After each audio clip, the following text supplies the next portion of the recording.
Olá, sejam todos bem-vindos ao meu canal Acervo Vivo da Aviação. Boa noite a todos. Boa noite, Sandra Assali. Boa noite, tudo bem? Tudo bem? Que alegria de poder te receber aqui no meu canal. Muito obrigada pela sua disponibilidade.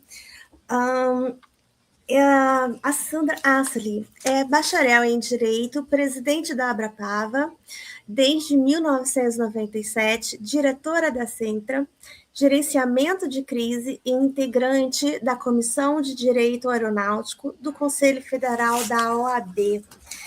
E hoje nós vamos conversar sobre gerenciamento de crise e assistência aos familiares de vítimas de acidentes aéreos.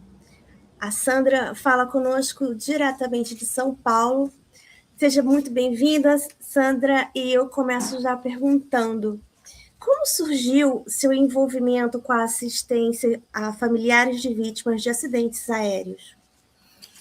Então, vamos lá, boa noite a todos. Obrigada, Nídia, pelo convite, pela oportunidade, tá, de estar aqui com vocês, é um prazer, né?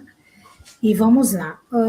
Como surgiu esse trabalho? Bom, eu perdi meu marido, né, no acidente da TAM, do Fokker 100, que foi no Jabaquara, em 1996, 31 de outubro. E a partir daquele momento, né, como o Brasil ainda não tinha nenhuma referência nesse sentido de assistência às famílias, e também naquela época o operador ele não tinha uma IAC, né, uma norma de assistência, né? Então o operador ficava a critério dele prestar assistência ou não. Se ele não prestar, se ele resolvesse não prestar assistência, isso não trazia nenhuma dificuldade e nenhuma. Ele não tinha essa obrigação, né? E, infelizmente, na nossa época, no nosso acidente, nós não tivemos assistência. Foi muito. A empresa não era preparada para isso. E, infelizmente, o acidente aconteceu e nós ficamos totalmente desassistidos, né? E aí as famílias foram se conhecendo, foi criando uma união dessas famílias e todas estavam perdidas, com toda a necessidade de obter informações, de ter assistência, e a gente fomos nos identificando que todo mundo estava tendo a mesma dificuldade. E isso foi criando uma união entre nós. E como a gente não tinha informações das investigações, não tinha assistência, nós entendemos que a gente só conseguiria ter uma resposta criando uma associação pela força que ela cria, né? Uma associação tem uma representatividade, ela passa a existir de direito, você pode começar a exigir determinadas informações, audiências, para a gente começar a ter respostas, né? E nós fundamos a Abrapava. Então, o acidente foi 31 de outubro, quando foi em maio de 97, 6 meses do acidente, nós fundamos a Abrapava.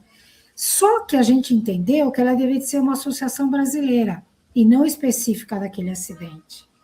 Porque uma associação brasileira poderia estar trabalhando e prestando apoio para acidentes pelo Brasil, e não especificamente daquele nosso acidente. E por isso que nós fundamos a Associação Brasileira de Parentes e Amigos. E começou, e a gente começou a se envolver com... Só que aquela coisa, é uma área que nós éramos totalmente leigas, né? Sim. Imagina, o que a gente sabia fazer na aviação?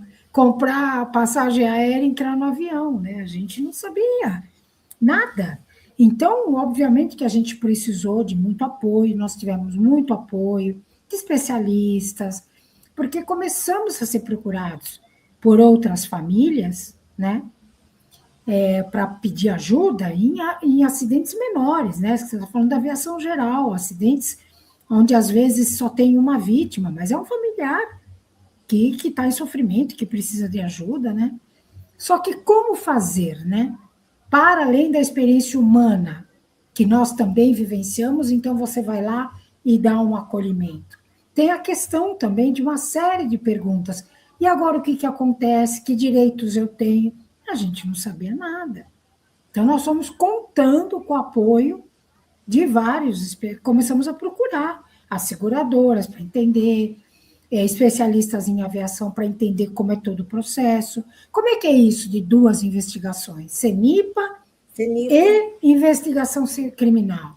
Quer dizer, entender tudo isso. Então, a gente teve muito apoio e isso ajudou bastante. E esse é um trabalho que a gente faz agora já há 29 anos. Né? Mas é importantíssimo, né? É, porque, verdade.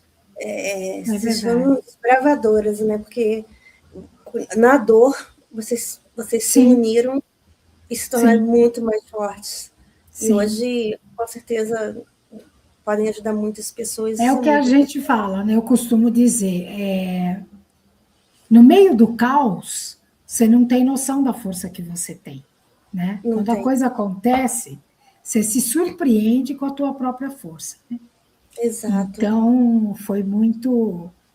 Foi uma descoberta, foi uma descoberta. Eu estou me colocando no seu lugar, imaginando se eu estivesse no seu lugar, que aquela coisa, né? Cadê meu marido?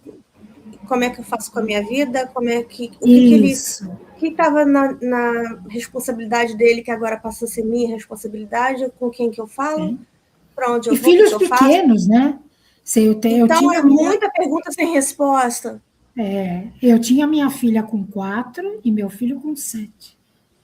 Então, isso foi... E isso era a maioria das viúvas, que eles eram jovens, então era uma turma de criança nessa idade. Eles, inclusive, se conheceram e ficaram muito próximos, né? Porque todos estavam vivenciando a mesma perda, a mesma experiência, né?